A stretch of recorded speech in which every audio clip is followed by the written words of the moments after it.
अस्सलाम वालेकुम। आज की वीडियो में हम करेंगे एक्सरसाइज 6B। ये है जी mathematics book 2D2 7th edition जो न्यू एडिशन आया है उसी एक्सरसाइज है ये। और इसका हम करेंगे जी क्वेश्चन नंबर 2 जो है उसका ई से लेके एच पार्ट तक करेंगे। और इससे जो प्रीवियस पार्ट्स हैं वो मैं अपनी पिछली वीडियो में करवा चुकी हूँ, उनका लिंक मैं डिस्क्रिप्शन में दे दूँगी, आप वहाँ से देख लीजिएगा। और अगर अभी तक आपने मेरा चैनल सब्सक्राइब नहीं किया तो उसको सब्सक्राइब कर दीजिए और बेल आइकन को लास्ट में प्रेस कीजिएगा ताकि आपको न्यू आने वाली वीडियोस के बारे में पता चल सके। तो स्टार्ट करते हैं जी इसका क्वेश्चन नंबर 2। तो क्वेश्चन नंबर 2 है जी हमारे पास। क्वेश्चन नंबर 2 का ई पार्ट है जी हमारे पास के 11/3h-7 प्लस 2/6-5h। ये है जी हमारे पास। इसका सोल्यूशन स्टार्ट करते हैं हम। हमारे पास है जी 11/3h-7 प्लस 2/6-5h। अच्छा, जो प्रीवियस वीडियो थी उसमें मैंने बताया था कि ऐसे जब भी हमारे पास क्वेश्चंस आते हैं तो उसमें हमने क्या करना होता है, इसका डिनोमिनेटर जो होता है उसको हमने सेम करना होता है। तो हम क्या करेंगे, जो फर्स्ट फ्रैक्शन है इसकी न्यूमरेटर और डिनोमिनेटर को 6-5h से हम मल्टीप्लाई कर देंगे। और जो सेकंड फ्रैक्शन है इसके न्यूमरेटर और डिनोमिनेटर दोनों को हम 3h-7 से मल्टीप्लाई कर देंगे। तो 11 divided by 3h-7 multiply by 6-5h divided by 6-5h plus जो सेकंड हमारे पास है 6-5h, इसको जो है हम 3h-7 से मल्टीप्लाई कर देंगे। तो 3h-7 3h-7 तो ये हमारे पास हो जाएगा जी 11 multiply by 6-5h divided by denominator में क्या हो जाएगा 3h-7 into 6-5h plus 2 into 3h-7 divided by 3h-7 और 6-5h। ठीक है, पहले मैंने इस टर्म को लिख दिया, इसको बाद में लिख दिया, कोई मसला नहीं, आपस में मल्टीप्लाई हो रहे हैं। अब डिनोमिनेटर में क्या आ जाएगा हमारे पास 3h-7 और 6-5h, क्योंकि दोनों के डिनोमिनेटर क्या हमारे पास सेम है। तो न्यूमरेटर में क्या आ जाएगा हमारे पास 11 into 6-5h plus 2 times 3h-7। इनको हम अंदर मल्टीप्लाई कर देते हैं तो हमारे पास हो जाएगा जी कि 11 into 6 66 minus 11 into 5 55h plus 3 2 6h plus minus minus 2 7 14 divided by 3h-7 into 6-5h। ठीक है जी, ये हो गया हमारे पास। अब हम क्या करते हैं, इसमें से कॉन्स्टेंट्स और वेरिएबल्स जो है उनको अलग-अलग लिख लेते हैं। तो हमारे पास क्या आ जाएगा इज इक्वल्स टू, ये हमारे पास आ जाएगा जी 66 माइनस 14, कॉन्स्टेंट्स को लिख लिया, minus 55h plus 6h divided by 3h-7 और 6-5h। ठीक है जी, तो ये हो गया हमारे पास। अब हम क्या कर लेते हैं कि 66 में से 14 को माइनस कर लेते हैं, तो 6 में से 4 गए 2 और 6 में से 1 गए, तो हमारे पास क्या आ जाएगा 5 52। और जो बड़ी टर्म है उसके साथ माइनस का साइन वजह से माइनस आ गया। और 55 में से 6 को प्लस माइनस माइनस होता है, तो 55 में से 6 को माइनस करें तो हमारे पास क्या आ जाएगा 49 आ जाएगा। और साथ में h और बड़ी टर्म के साथ माइनस जैसे यहाँ पे माइनस आया। और डिनोमिनेटर में हमारे पास क्या आ जाएगा 3h-7 इंटू 6-5h। ठीक है जी, ये आ गया हमारे पास इसका आंसर। अब हम करते हैं इसका नेक्स्ट पार्ट जो कि हमारे पास है एफ पार्ट है, वो है 3/k² - 1 प्लस 2/k-1। ठीक है जी, सॉल्यूशन स्टार्ट करते हैं हम इसका। हमारे पास है जी 3/k² - 1 प्लस 2/k-1।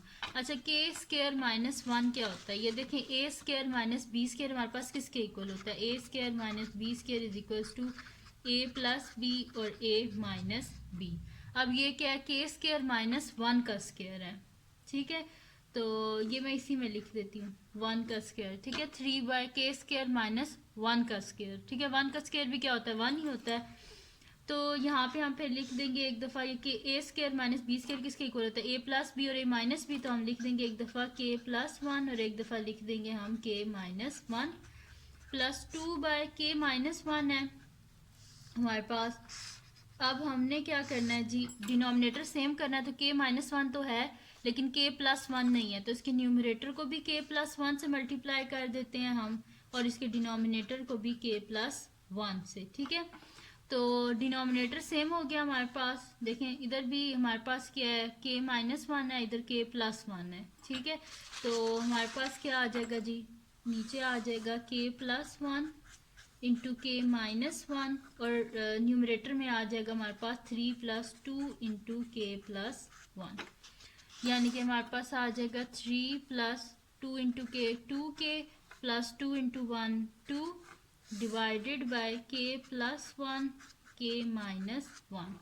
अब जो कॉन्स्टेंट्स हैं उनको आपस में ऐड अप कर लेते हैं। तो हमारे पास क्या हो जाएगा 5, बल्कि दिस इम्प्लाई थी हमारे पास क्या हो जाएगी, के वाली टर्म एक ही है ना, तो 2 के और जो कॉन्स्टेंट्स हैं उन्हें आपस में ऐड कर देते हैं ये दोनों, इन दोनों को। तो 3 प्लस 2 क्या हो जाएगा 5 हो जाएगा, 2 के प्लस 5 डिवाइडेड बाय के प्लस 1 के माइनस 1। ये आ गया हमारे पास इसका आंसर, ठीक है जी। ये एफ पार्ट भी हमारे पास सॉल्व हो गया इसका। इजी से क्वेश्चंस हैं। बस इसमें जो है आपने देखना है कि अगर किसी जगह फार्मूला लग रहा है तो आपने वहाँ पे फार्मूला लगाना है बस, और कोई इसमें इतनी मुश्किल ये क्वेश्चंस नहीं है। अब हम करते हैं इसका नेक्स्ट पार्ट जो कि हमारे पास है इसका एफ पार्ट। तो सॉरी एफ तो हम कर चुके हैं, जी पार्ट हमने इसका करना है। तो जी क्या है जी हमारे पास के 3/4m square minus 1 minus 5/2m plus 1। Solution start करते हैं हम। हमारे पास है जी 3/4m square minus 1 minus 5/2m plus 1, ठीक है जी। तो हम इसको लिख सकते हैं ना, 4 है, 4 क्या होता है 2 का स्क्वायर होता है, m 2m का होल स्क्वायर माइनस 1 का स्क्वायर भी 1 ही होता है, माइनस 5/2m प्लस 1। अच्छा जी, आप फार्मूला होता है पिछले क्वेश्चन में भी हमने ये यूज़ किया था, A square minus B square is equals to A plus B और ए माइनस बी, ठीक है। तो अब हम यहाँ पे क्या कर देते हैं, यानी कि ये हमारे पास ए और ये बी है, तो 2m प्लस 1 2m माइनस 1, ठीक है। तो 3/2m plus 1 2m minus 1 minus 5/2m plus 1। अब इसके डिनोमिनेटर में 2m प्लस 1 है लेकिन यहाँ पे 2m माइनस 1 भी है। तो इनको सॉल्व करने के लिए फ्रैक्शंस को हमें क्या चाहिए होता है, डिनोमिनेटर सेम करना होता है। तो हम इसको भी इसके न्यूमरेटर डिनोमिनेटर दोनों को 2m माइनस 1 से मल्टीप्लाई कर देते हैं, 2m minus 1 divided by 2m minus 1, ठीक है जी। तो हमारे पास क्या आ जाएगा 3/2m plus 1 2m minus 1 minus 5 into 2m minus 1 divided by 2m plus 1 2m minus 1, ठीक है जी। अब डिनोमिनेटर हमारे पास सेम हो गया, उसे एक दफ़ा नीचे लिख लेते हैं। तो हमारे पास क्या आ जाएगा जी 2m प्लस 1 2m माइनस 1 और न्यूमरेटर में आ जाएगा 3 माइनस 5 इंटू 2m माइनस 1, यानी कि हमारे पास हो जाएगा 3 minus 5 2 10m minus minus plus 5 1 5 divided by 2m plus 1 और 2m माइनस 1, ठीक है जी। ये आ गया। अब नेक्स्ट शीट लेते हैं, उस पर मैं आपको इससे आगे करवा देती हूँ। तो ये आ गया हमारे पास। अब हम क्या करते हैं, कॉन्स्टेंट्स को अलहदा कर लेते हैं, वेरिएबल्स को अलहदा कर लेते हैं। तो कांस्टेंट टर्म्स क्या है हमारे पास, क्योंकि वेरिएबल नेगेटिव में इस वजह से वेरिएबल वाली जो वैल्यू है यानी कि m वाली जो वैल्यू है उसे मैं बाद में लिखूंगी, ठीक है। तो पहले कांस्टेंट वाली लिख लेते हैं जो पॉजिटिव है। तो 3 + 5 ये दोनों कांस्टेंट टर्म्स हैं ना, इनके साथ कोई वेरिएबल इन्वॉल्व नहीं है, यानी कि इनके साथ कोई भी वेरिएबल नहीं लिखा हुआ है। जैसे कांस्टेंट टर्म्स हैं तो 3 + 5 को मैंने लिख लिया, और जो वेरिएबल वाले टर्म है उसे मैं बाद में लिख देती हूँ, डिवाइडेड बाय 2m + 1 और 2m - 1। तो ये हमारे पास क्या आ जाएगा जी, 3 + 5 8 minus 10m divided by 2m + 1 2m - 1। तो ये आ गया जी हमारे पास इसका आंसर। सही है जी, ये सॉल्व हो गया हमारे पास, इसका जी पार्ट भी सॉल्व हो गया है। अब हम करते हैं इसका नेक्स्ट पार्ट जो कि हमारे पास है इसका एच पार्ट है। तो एच पार्ट क्या है जी हमारे पास कि 2/n-2 + 3/n-2 का होल स्क्वायर। ठीक है जी, सॉल्यूशन स्टार्ट करते हैं हम इसका। हमारे पास है जी 2/n-2 + 3/n-2 का होल स्क्वायर। अब n-2 का होल स्क्वायर है, यानी कि 2 दफ़ा यहाँ पे n-2 इसके डिनोमिनेटर में भी होना चाहिए। तो हम इसके न्यूमरेटर डिनोमिनेटर दोनों को n-2 से मल्टीप्लाई कर देते हैं। तो 2 divided by n-2 multiply by n-2, क्योंकि मैथमेटिक्स में अगर हम किसी चीज़ को खुद से मल्टीप्लाई करते हैं तो उसको डिवाइड भी करते हैं ताकि वो कट के दोबारा यही फॉर्म बन जाए। n-2 + 3/n-2 का होल स्क्वायर।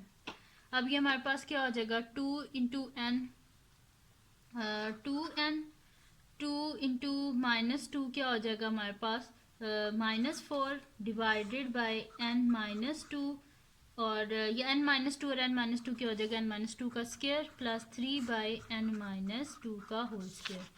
अब डिनोमिनेटर हमारे पास सेम हो गया है, तो हम इसको लिख देंगे इस तरह के, डिनोमिनेटर में लिख देते हैं n-2 का होल स्क्वायर और न्यूमरेटर में आ जाएगा 2n-4 + 3। दिस इम्प्लाइज ये हमारे पास क्या हो जाएगा 2n -4 + 3, यानी कि -1 डिवाइडेड बाय n-2 का होल स्क्वायर। ठीक है जी, तो ये आ गया हमारे पास इसका आंसर। ठीक है जी, तो ये सॉल्व हो गया जी हमारे पास इसके सारे पार्ट, एज तक पार्ट मैंने इसके सॉल्व कर दिए हैं, ई से लेके एज तक, और इससे जो प्रीवियस पार्ट्स थे वो मैं अपनी पिछली वीडियो में करवा चुकी हूँ। तो अगर ये वीडियो आपको पसंद आई हो तो इसको लाइक कीजिएगा, मेरे चैनल को सब्सक्राइब कीजिएगा और बेल आइकन को लाजमी प्रेस कर दीजिएगा ताकि आपको न्यू आने वाली वीडियोस के बारे में पता चल सके। और अपने फ्रेंड्स के साथ भी इस वीडियो को शेयर कीजिएगा और उनको भी बोलिएगा वो सब्सक्राइब कर दें, और दुआओं में याद रखिएगा। अल्लाह हाफ़िज़।